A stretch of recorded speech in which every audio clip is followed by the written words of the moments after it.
नमस्कार दोस्तों, कैसे हैं आप सब। आशा करता हूं आप सब मज़े में होंगे और जीवन के संघर्ष को काटकर कोरोना काल से बचकर आगे समृद्धि की ओर बढ़ रहे होंगे। ये जो बुरा वक्त था ये ऑलमोस्ट ख़त्म हो गया है। अब हमें एक बार फिर जोश के साथ अपने पुराने काम पर लौटना है और मन में विश्वास रख के पॉजिटिविटी के साथ काम करने हैं। अवश्य सफलता मिलेगी। नए ढंग से, नए तरीके से प्रकृति के साथ चलते हुए हमें प्रकृति का ध्यान रखते हुए आगे बढ़ना है। प्रकृति भी हमारा साथ अवश्य देगी। आज मैं आपको सत्य घटना बताने जा रहा हूँ। सुनकर आप चौंक भी जाएंगे और हैरान भी होंगे। कैसे हमारे मस्तिष्क पर चाइना ने कब्जा कर रखा है, उसका एक प्रत्यक्ष उदाहरण आपको देता हूँ। ये बात पुरानी है परंतु आज के संदर्भ में फिट बैठती है। ये बात आज से 3 साल पुरानी है।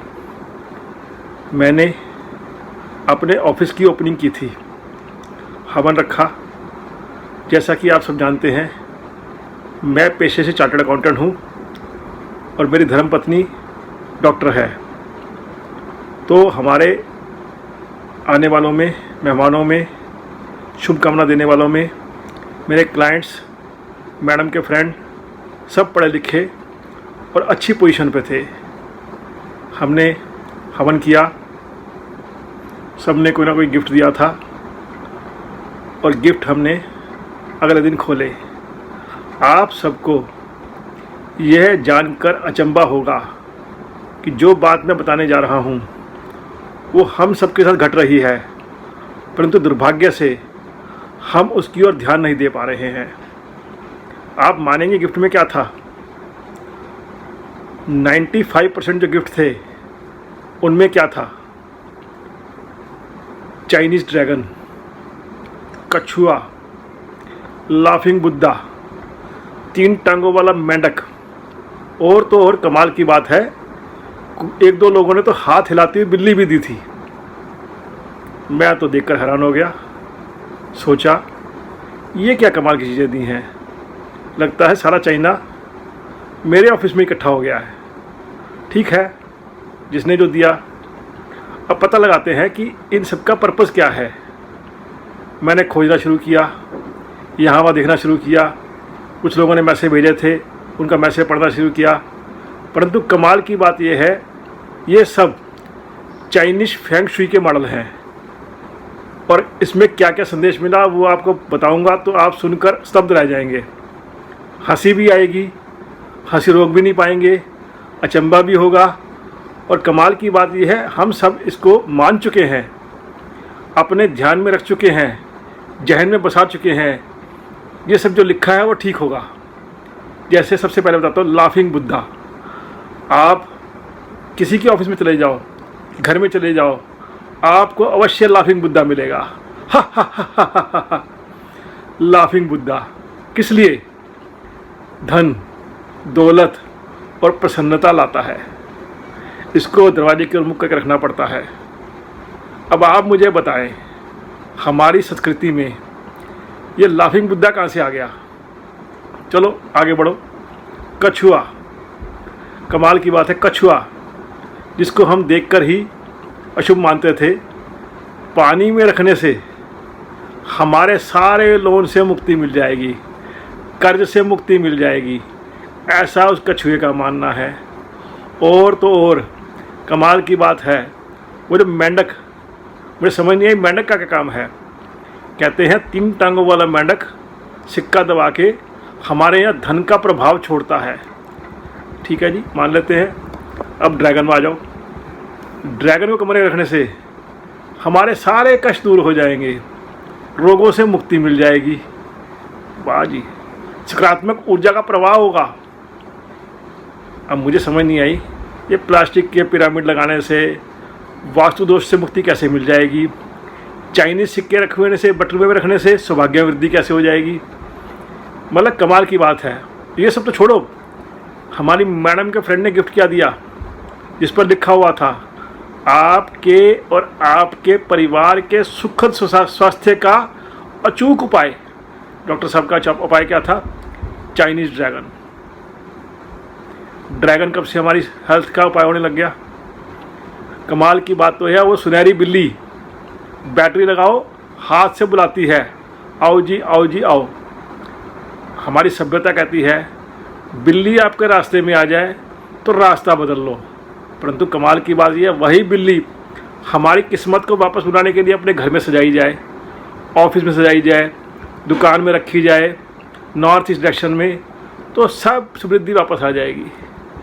अब आप इसे क्या कहेंगे? आक्रमण ही तो है हमारे देश पर, व्यक्ति पर, हर किसी पर। चाइना ने आक्रमण कर रखा है।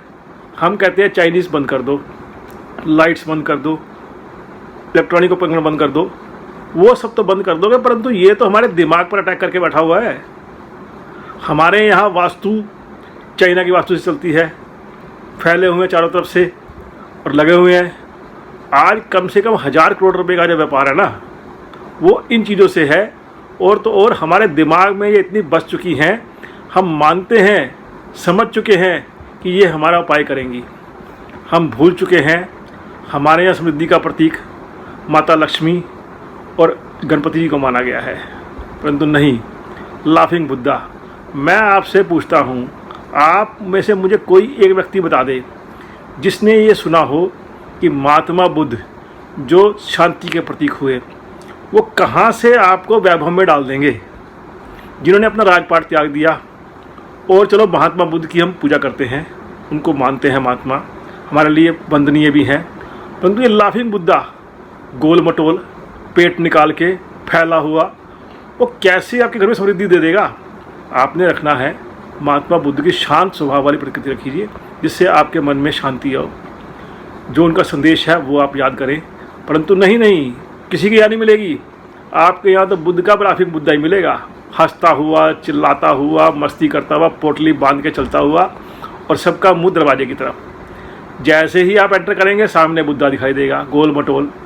और तो और दुकानों पे जाओ तो भाई साहब वो पूजा के स्थल पे रखे बैठे हैं, पूजा कर रहे हैं, उसकी आरती कर रहे हैं, धूप बत्ती कर रहे हैं। इधर गणेश जी रखे हैं, इधर लाफिंग बुद्धा रखा हुआ है। आप मुझे चाइना संस्कृति में बता दो, क्या वो लाफिंग बुद्धा की पूजा करते हैं या करते होंगे आपके हिसाब से? क्यों नहीं समझते? और फेंग शुई है क्या? फेंग का मतलब चाइना में होता है वायु, और शुई का मतलब होता है जल, जलवायु। हमारे यहाँ 5 तत्व माने गए हैं, धरती आकाश जल वायु और अग्नि। उनके यहाँ 2 तत्वों से काम चला रहे हैं, जल और वायु से। चलो मान लेते जलवायु है, उनकी जलवायु हमारी जलवायु में सौभाग्य कैसे दे देगी, स्वास्थ्य कैसे हमारा अच्छा कर देगी। हमारे मुकदमे जो हम हार रहे हैं, कोर्ट में लड़ रहे हैं, जीत जाएंगे उनके एक सिंबल रखने से। दोस्तों जागो। हमारी संस्कृति ये नहीं कहती कि आप किसी का निरादर करो, परंतु आप अपने घर में तुलसी माता जो 24 घंटे में ऑक्सीजन देती है, प्राणवायु देती है, आप उनको क्यों भूल बैठे हैं? आप मुझे बताएं ना। हमने यहाँ ड्रैगन रखते थे, छिपकलियों से भागते थे, या हमारे यहाँ मोर पंख खड़ाता था जो कि छिपकली और ड्रैगन का दुश्मन है, परंतु हम नहीं, हम चाइनीज़ बनेंगे। मोटे पेट वाला ड्रैगन रखेंगे, बुद्धा रखेंगे, टोकरी उठाएगा, गोल मटोल सुनहरे रंग का पुतला रखेंगे, और तो और वो जो मेंढक है वो मुंह में सिक्का दबाएगा और सिक्के आपके घर में बरसने शुरू हो जाएंगे। जागो दोस्तों जागो। ये वही चाइना है जहाँ ना खाने पीने की सभ्यता है, ना पहनने की सभ्यता है, कुछ नहीं है, जिसका एग्जाम्पल अभी आपके सामने आ गया। आपके देश में और पूरे विश्व में उनकी सभ्यता की वजह से कितना बड़ा भयंकर संकट आ गया। लाखों लोग बेघर हो गए, काम धंधे सबके बंद हो गए, दुर्भाग्य ने दस्तक दे दिया। तो ये सब किसके लिए? ये सब चाइना ने अपने यहाँ से बाहर फेंका है, अपने यहाँ नहीं रखा। उसके यहाँ 85,000 लोग थे, वो 85,000 के 85,000 है। उसी चाइना की मानसिकता पर प्रहार करना हो तो अपने घर से चीज़ें निकालो।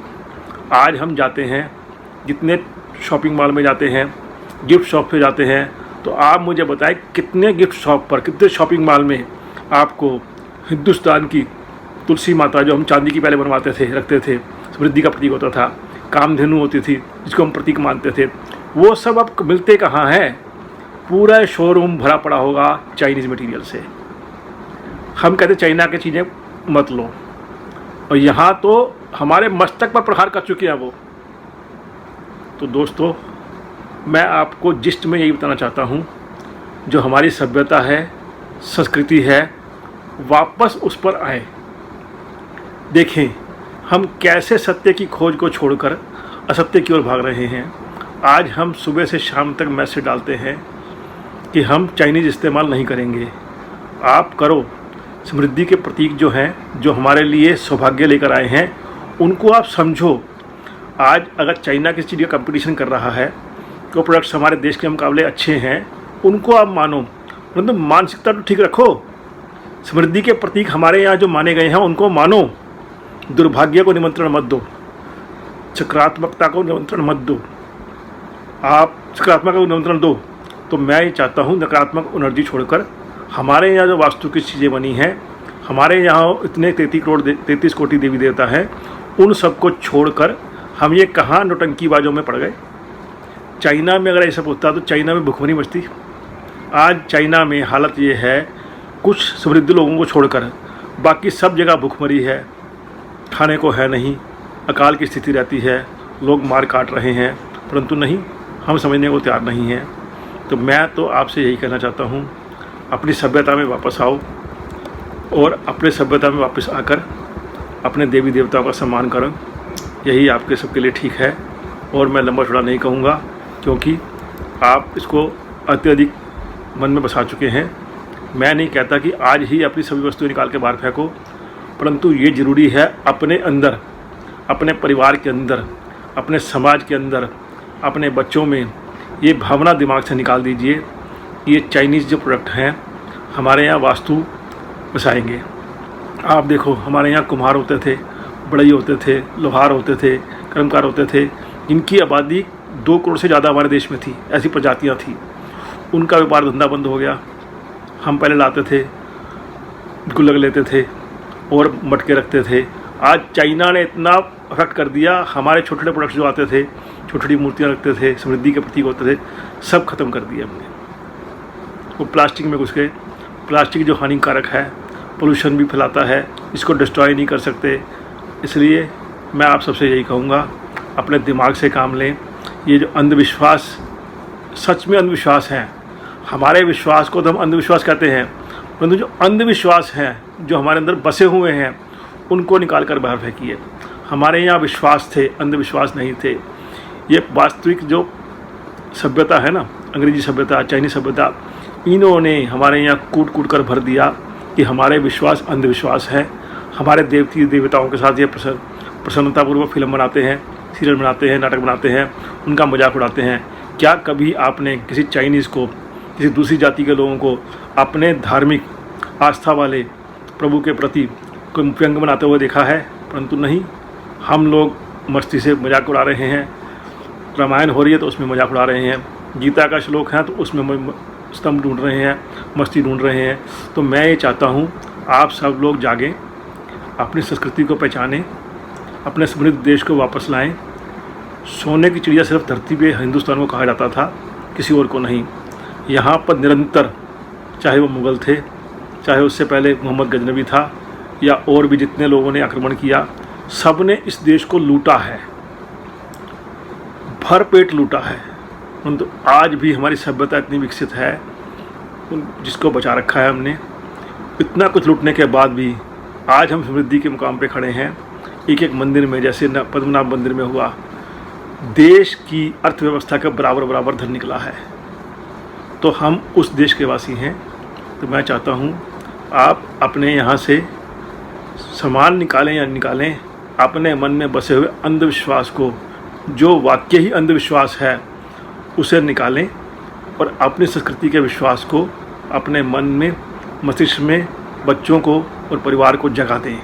यही मेरी आप सबसे विनती है, और मैं इससे ज़्यादा कुछ कहना चाहता नहीं हूँ। आप सब समझदार हैं, सिर्फ मेरा काम आपको जगाने का था। जो हम सो गए हैं, जागें और अपने विश्वास के साथ विश्वास रखें। धन्यवाद दोस्तों।